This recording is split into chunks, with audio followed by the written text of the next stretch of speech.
In your 40s, you can either have a big ego or a big bank account. You rarely get both. I'm Paddy Kelly, I'm a financial consultant, and here are 3 reasons why keeping a low profile in your 40s is everything. So here's the problem. When you're over 40, you're making good money, at least more than you ever have, and you start buying the things you've always wanted. Nice car, nice clothes, nice holidays, whatever it is. You lived poor, now it's time to live rich. But living poor because you have to and living poor by choice are 2 completely different things. When you do it because you have to, that's one thing. But when you do it because you choose to, then you increase savings, and savings are what fund all the stages of life. Security, change, goals, dreams, all of these things, all funded by savings. Without savings, nothing is possible. But with savings, kind of everything is. And when you're over 40 and you're making more than you ever have, then you have the greatest capacity to save. You have the most leverage. Think about it. One of the most important decisions you'll make is when you stop working. And the truth is that someone who looks rich often works longer than someone who looks poor. Retirement isn't an age, it's a stage. And you can get to that stage faster when you have more leverage, when you save more per dollar you make. And the reason why this works is because growing money just comes down to 3 variables. Time times principal times rate of return. You can't increase time because you can't go back and start again, and you can't determine when it all ends. You don't want to be chasing higher returns because chasing higher returns increases your risk of ruin, just knocks you out of the game entirely. So the lever you're left with is principal. That's what you actually control, the amount that you invest. Therefore, looking poor means you save more. Saving more means you invest more. Investing more accelerates compounding, and accelerated compounding speeds up retirement. It's aggressive compounding, but without aggressive risk-taking. Think about it this way. Let's say there's 2 people making $150,000, both in their 40s. One spends $140,000 a year maintaining their image of success. The other spends $80,000 and invests the rest. In 10 years, their lives look completely different. As you can see, one of these people retires much faster than the other. Mathematically, looking rich slows down retirement, but looking poor speeds it up. But retiring early is only a win if you actually enjoy what you're doing until you get there. Yet 7 out of 10 people in their 40s are unhappy with the work they do.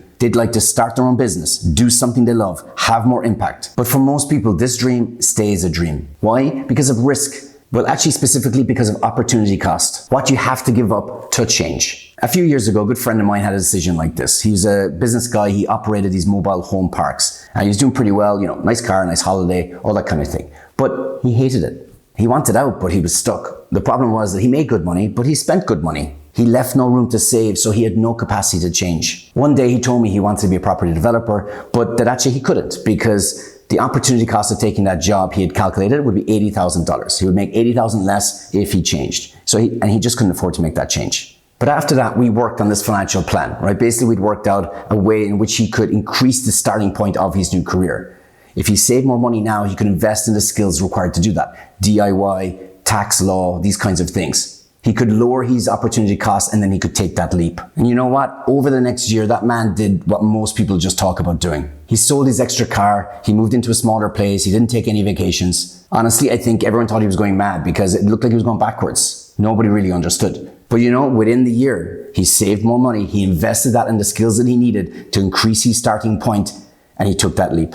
And you know what? He's never looked back. This is the case for most people in their 40s. Their opportunity cost for change is just too high.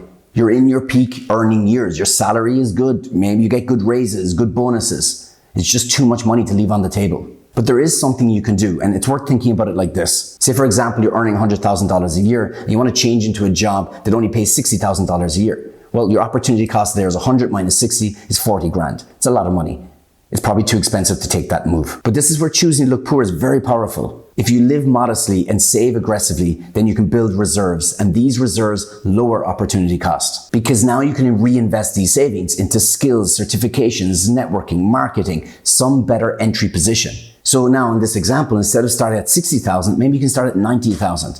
So it's 100,000 minus 90,000. Now your opportunity cost is only 10,000. When it's higher, you just can't take that choice. When it's lower, now you have options. Now maybe you can. The truth is that it can be manageable. Living poor reduces the price of reinvention. People who look rich are trapped by their mortgage and their car payments and their image. They just can't afford to change. But if you choose to look poor, you can lower that penalty. You can lower that entry price. And what's interesting is that though being able to pivot your career is a game changer, there's actually a much more fundamental reason why looking poor in your 40s is powerful. And it has to do with everything you can't predict. The unexpected problems that hit every person, hit every family eventually. This is the concept that ties everything together, and it's called margin of safety. term comes from investing, but it just basically means your financial moat. It's the protection between stability and chaos in your life. The thing is, unexpected financial events are absolutely inevitable. Not maybe, not if you're unlucky, inevitable. But the tricky thing is, we don't know when they'll show up, we don't know what form they'll take, we don't know how expensive they are or how long they'll last. But what we do know is that these unexpected events fall into two categories. There are the events that happen to you, specifically. You lose your job, your business has a bad year,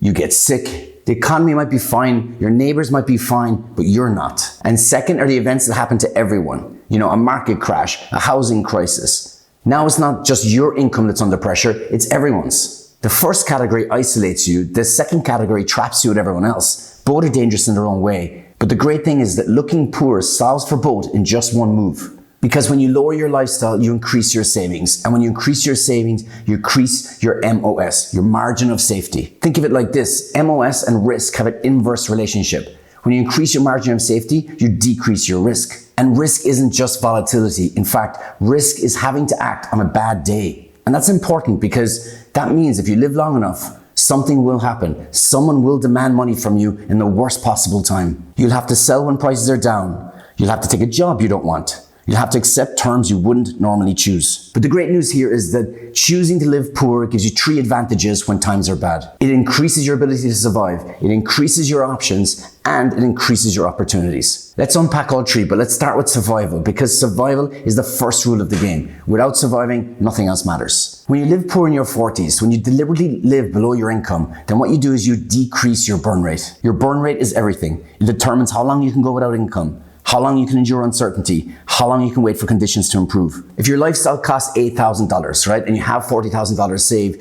then you have 5 months of runway. But if your life costs you $4,000 with the same savings, you have 10 months of runway. Same savings, double the survival rate. That's everything. That could be the difference between you and disaster. And it's very useful to think of it like that, because most financial destruction doesn't just happen from one bad event. It happens when a bad event lasts longer than your runway, than your margin of safety. Living lean stretches time, and time absorbs shock.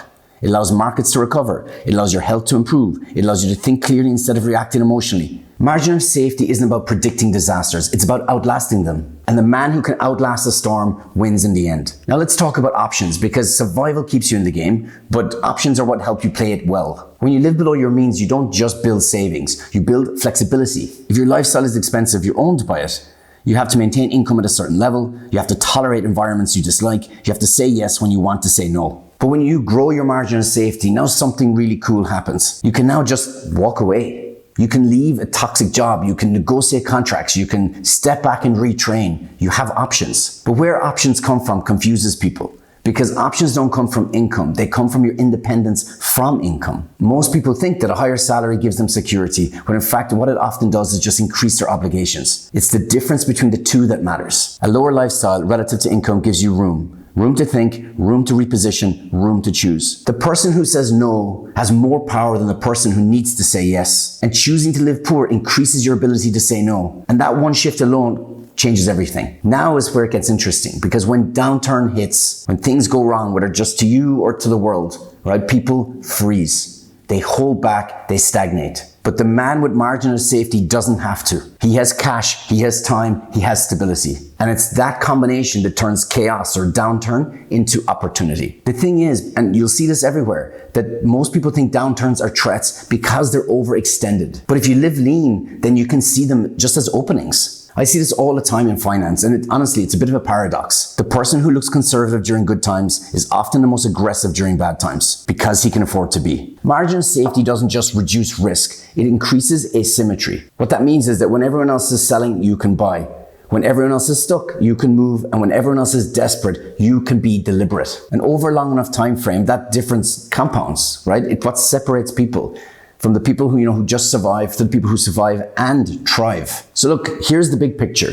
Your 40s is a decade of contrast. Your income, your expectations, your comparisons. It's the decade when the temptation to look rich is at the strongest point. But the reality is, wealth is quiet. Status is what's loud. Looking poor, or at least choosing to look poor, is not about deprivation, right? It's about restraint. It really is about separating self-worth from net worth. Because at the end of the day, the goal shouldn't be to look successful. It should be to be successful. And success doesn't have to look like the car that you're driving. It can be retiring early. It can be changing, pivoting careers and being happier. It can be spending more time with your family. It can be taking risks. It can be building businesses. It can be all of these things, the things that maybe really matter. So if you're in your 40s or approaching them, I would say here's the big question. Do you want to look rich for 10 years or do you want to be rich for 40 years? A big ego and a small bank account, or a small ego and a big bank account? And that's very often the trade-off. You don't need to announce your success. You just need to accumulate it. So, keep a low profile. Build the gap between what you make and what you spend. Because in your 40s, looking poor might be the smartest tactical move you make.